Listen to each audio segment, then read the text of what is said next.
সম্প্রতি মুর্শিদাবাদ জেলার ভরতপুর 1 নম্বর ব্লকে পাঁচটুবি এবং নীলন্দপুর যে দুটো মৌজায় সেখানে অবৈধভাবে বালি উত্তোলন করছে বালি মাফিয়ারা, বালি লুট করছে। শুধু তাই নয়, মানে ময়ূরাক্ষী নদী, যে নদী খরস্রোতা নদী, বর্ষাকালে যার যথেষ্ট তার মধ্যে জল থাকে, সেই নদী পর্যন্ত পুরো অববাহিকা তাকে লুট করছে এবং সেখান থেকে মানে সম্পূর্ণ অনৈতিকভাবে অবৈজ্ঞানিক পদ্ধতিতে বালি লুট করা হয়েছে। স্থানীয় মানুষের অভিযোগ, এইভাবে যদি বালি তোলা হয় পুরো গ্রাম একদিন জলে ভেসে যাবে। আপনারা নদী বিশারদ, দীর্ঘদিন ধরে নদী বাঁচাও আন্দোলনের সাথে যুক্ত, কি বলবেন? হ্যাঁ, নদী কর্মী হিসাবে আমাদের প্রথম যে কথা বলার সেটা হচ্ছে আমাদের পশ্চিমবঙ্গে আজকের আর বৈধ অবৈধ এই শব্দ দিয়ে এই পুরোটাকে বোঝার জায়গা নেই, সুযোগ নেই। অবাধে বালি লুট হচ্ছে, এইটাই একমাত্র শব্দ আমাদের সারা পশ্চিমবঙ্গ জুড়ে। আমরা অন্য বাইরের রাজ্যের কথা বলতে পারবো না, অন্তত পশ্চিমবঙ্গে জুড়ে আমরা বিগত কয়েকদিন আগে আমাদের পুরো রাঢ়বঙ্গ জুড়ে একটি সাইকেল র্যালি করলাম, সেখানেও আমাদের যে অভিজ্ঞতা, এবং একই অভিজ্ঞতার কথা মুর্শিদাবাদের ভরতপুর 1-এর কথা আপনি বলছেন।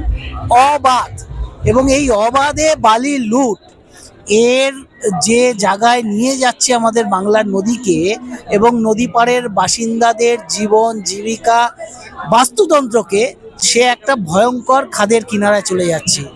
অবিলম্বে এই সমস্ত জায়গায় এই কাজকে বন্ধ করতেই হবে, এছাড়া কোনো বিকল্প নেই। আমাদের মনে হয় যে মানুষ যেখানে যেখানে পারে আছে, এরকম উদাহরণও আছে, তিরাট একটা উদাহরণ আছে পশ্চিম বর্ধমান জেলায়, সেখানকার মানুষ রুখে দাঁড়িয়েছে এবং সেখানকার বালি অবাধ লুণ্ঠন তাকে বন্ধ করা গেছে। এখানেও নিশ্চয়ই মানুষেরা রুখে দাঁড়াবে আর তার বালি যে অবাধ লুট তাকে বন্ধ করবে। আর এই কথাটা বোঝা দরকার, বালিটা শুধুমাত্র এই যে পরের বছর আবার এসে যাবে এইটা নয়। ওই বালিটা থাকা মানে ওই নদীটার মধ্যে জলটাকে ধরে রাখা, ওই বালিটা থাকা মানে ওই নদীর স্বাভাবিক বহমানতাকে বজায় রাখা, ওই বালিটা থাকা মানে ওই নদীর বাস্তুতন্ত্রকে বজায় রাখা। এইভাবে যে বালি তোলা হচ্ছে অবাধে আমাদের বাংলায়, তা আমার নদীকে যেমন শেষ করবে, ভয়ঙ্কর সর্বনাশ ঘটাবে, তার চেয়েও বড় কথা হচ্ছে আমার নদীর পাড়ের মানুষ এবং বাস্তুতন্ত্রের সর্বনাশ ঘটাবে। দেখুন, লক্ষ বছর ধরে এই বাংলার নদীগুলো, আমরা যদি ময়ূরাক্ষী ধরি, দামোদর ধরি, অজয় ধরি, কাঁসাই ধরি, দ্বারকেশ্বর ধরি, এই সুবর্ণরেখা ধরি, এই সমস্ত নদী দীর্ঘদিন ধরে এই বসুন্ধরাতে বয়ে চলেছে। মানুষ এসেছে অল্প কিছু বছর, আর আধুনিক এই সভ্যতা, এই আধুনিকতা, এই কর্পোরেটের যুগ এসেছে মাত্র কয়েকশো বছর। এই সময়ে দাঁড়িয়ে আমাদের সাবধান হওয়ার প্রয়োজন হচ্ছে আগামী প্রজন্মের জন্য। এই কথাটা যদি আমরা না বুঝতে পারি তাহলে আমাদের ভয়ানক বিপদ এসে গেছে। কি করে এর থেকে আমরা মুক্ত পাবো? মানুষকে এর পথে নামতেই হবে, এর প্রতিবাদে নামতেই হবে, সোচ্চার হতেই হবে। স্থানীয় মানুষের প্রশ্ন, তারা দীর্ঘদিন ধরে জেলা শাসক থেকে এসডিও থেকে সবাইকে, উচ্চ আধিকারিক যতজন আছে সবার কাছে অভিযোগ জানানো সত্ত্বেও এই অপরাধ চলছে।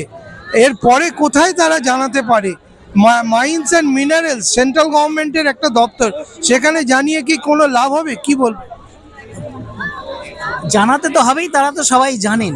সব থেকে বড় কথা, মানুষ প্রতিবাদে নামতে হবে নদীর পাড়ে, এই নদীকে বাঁচিয়ে রাখার জন্য, তার আজীবিকাকে বাঁচিয়ে রাখার জন্য, জীবিকাকে বাঁচিয়ে রাখার জন্য, পরের প্রজন্মের জন্য ওখানে দাঁড়িয়ে প্রতিবাদে মুখর হতে হবে। আমি দেখছিলাম আপনাদের ভিডিওতে, যেখানে একজন কৃষক বলছেন আমরা ভয় পাচ্ছি, থ্রেট করা হচ্ছে। এই কথা কি জানছে না? এসডিও যদি এইটার এড়িয়ে যায়, যে একটি মানুষ যখন প্রতিবাদ করছে যে আমার জমিটা নষ্ট হয়ে যাচ্ছে, সেই প্রতিবাদে তারা এসডিও তো আগে এসে এখানে রিয়াক্ট করবে যখন আপনাদের এই ভিডিওতে বাইরে বার্তাগুলো বেরোচ্ছে। মোদ্দা কথা হচ্ছে তাদেরকে মাইন্স মিনারেলস বিভাগকে যেরকমভাবে ইনভলভ করতে হবে এবং সর্বোচ্চ প্রশাসনকে ইনভলভ করতে হবে আমাদের রাজ্যের, তাদেরকে এইটা দৃষ্টি আকর্ষণ করতেই হবে। না হলে এর থেকে বিপদ নেই। আমাদের বাংলা জুড়ে কিভাবে বালি তোলা হবে এই নিয়ে সুনির্দিষ্ট দীর্ঘকালীন যে নীতি, সেই নীতিটা অবিলম্বে গ্রহণ করা দরকার।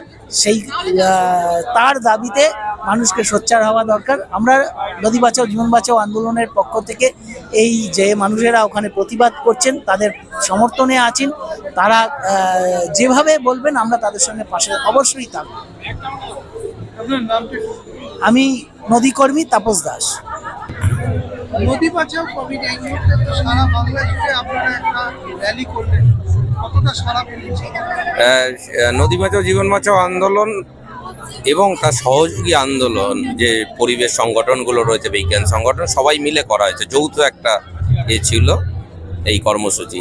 এইটা গোটা পশ্চিমবঙ্গের 9টা জেলা মূলত আমরা কভার করেছি। সেখানে ভালো রেসপন্স মানুষ বুঝতে পারছেন তাদের দৈনন্দিন অভিজ্ঞতা দিয়ে যে নদী যে মরে যাওয়া বা মেরে ফেলা হচ্ছে সেগুলোর ফলে দৈনন্দিন নদীকেন্দ্রিক অর্থনীতি, তার নদীকেন্দ্রিক সংস্কৃতি, গ্রাম্য জীবনে নদী পাড়ের মানুষের সেটা ভীষণভাবে ব্যাহত হয়েছে। সেইখানে মানুষ অনেকটাই আমাদের সঙ্গে রিলেট করতে পারছে আমাদের কথাগুলো। আবার একই রকমভাবে উল্টো দিকে যেখানে বন্যাপ্রবণ অঞ্চল, সেই অঞ্চলগুলোর মানুষের মধ্যে এই সিস্টেম এমনভাবে তৈরি করে দিয়েছে যেখানে নদী এবং মানুষ পরস্পরের শত্রুর পর্যায়ে চলে গেছে, যেটা হওয়ার কথা নয়। সেটাও আমরা মানুষের কাছে এই ধরনের প্রশ্ন বা কথাবার্তা পেয়েছি, সেগুলোও আমরা যথাযথ উত্তর দেওয়ার চেষ্টা করেছি। এবং এই যে 18 থেকে 29 তারিখের এই সাইকেল র্যালি এবং তার যে অভিজ্ঞতা আমরা প্রত্যক্ষ করেছি, মানুষের কাছ থেকে যে কথাবার্তা শুনেছি, সেটা নিয়ে আগামী দিনে আমরা আরও বেশি গোটা বাংলা জুড়েই এই নদী আন্দোলনের মধ্যে দিয়ে আমরা এই নদীর প্রশ্ন, যে মৌলিক প্রশ্নগুলো, নদী মরে যাওয়া থেকে বা মেরে ফেলা, নদীর উপরে বাঁধ দিয়ে দেয়া, এবং প্রচলিত যে ধারণা নদীতে বাঁধ দিয়ে দিলেই একমাত্র বন্যা কবল থেকে বা অন্যান্য যে মানুষের মুক্তি হবে, মানুষের উন্নতি হবে, এই যে ভ্রান্ত ধারণা, সেই জায়গা থেকে আমরা বলার চেষ্টা করছি। আগামী দিনেও বলবো যে নদী ধারণের ব্যবহার এবং পদ্ধতি, এই ধারণা এবং পদ্ধতি সেটা বদলের দরকার। সেটাই আমরা আগামী দিনে চলবে এবং ধারাবাহিক আন্দোলনের মধ্যে দিয়ে এই নদী সম্প্রতি আমরা একটা খবর করেছি যে মুর্শিদাবাদ জেলার ভরতপুর ব্লক 1-এ বিভিন্ন মৌজায় অবৈধভাবে বালি খনন হচ্ছে এবং একটি নদী তাকে পুরো লুট করা হচ্ছে।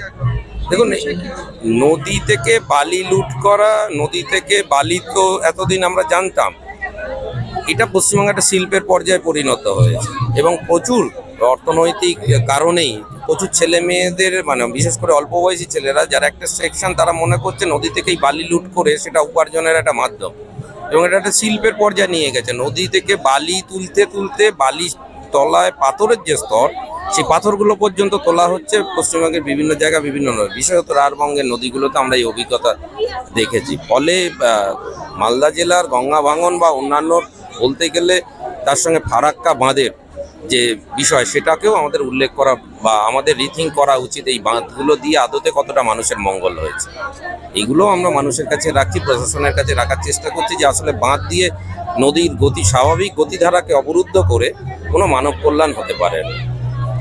আপনারা এই যে র্যালি করলেন, 12 দিন ধরে অনেকগুলো জেলা ঘুরলেন, কিরকম সাড়া পেলেন, কতটা আশাবাদী?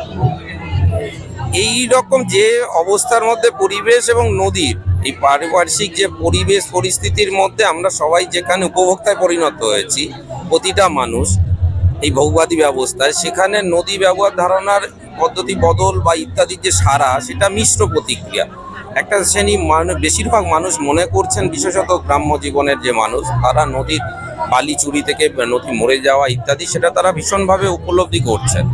আবার একইভাবে কিছু মানুষের অনীহা আছে যে এই আন্দোলন করে আসলে নদী বাঁচবে না, যেরকম ভাবনাটা আমাদের মধ্যে প্রচলিত হয়েছে। কিন্তু মোটের ওপরে বলতে গেলে স্বতঃস্ফূর্ততা আমরা পেয়েছি এই র্যালির মধ্যে দিয়ে। মানুষের অংশগ্রহণ, মানুষের প্রশ্ন, মানুষের ভাবনা চিন্তার যে ইতিবাচক দিক, সেটা আমরা পেয়েছি।